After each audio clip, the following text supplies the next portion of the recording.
ГСП онлайн. Городские новости сейчас.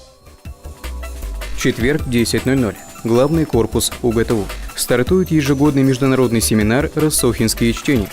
Он посвящен памяти профессора, доктора технических наук и ректора УГТУ Геннадия Васильевича Рассохина. Мероприятие проводится с 2009 ежегодно. Семинар собирает ведущих специалистов газовой отрасли со всех концов России. Подчеркиваем значение рассохинских чтений как многофункциональной площадки для диалога представителей органов власти, ученых, производственников, общественных деятелей по актуальным вопросам развития газовой отрасли.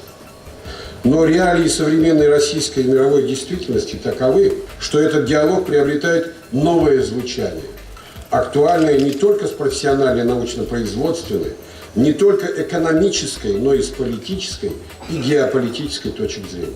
На форуме обсуждают актуальные проблемы освоения газовых, газоконденсатных и нефтегазоконденсатных месторождений. Всего заявлено более 120 докладов, которые будут обсуждать на протяжении 2 дней.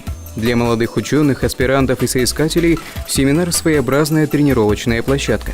Например, перед защитой диссертации удобно обкатать доклад на широкой аудитории. В рамках рассохинских чтений работает 5 секций. Итоги семинара подведут 6 февраля.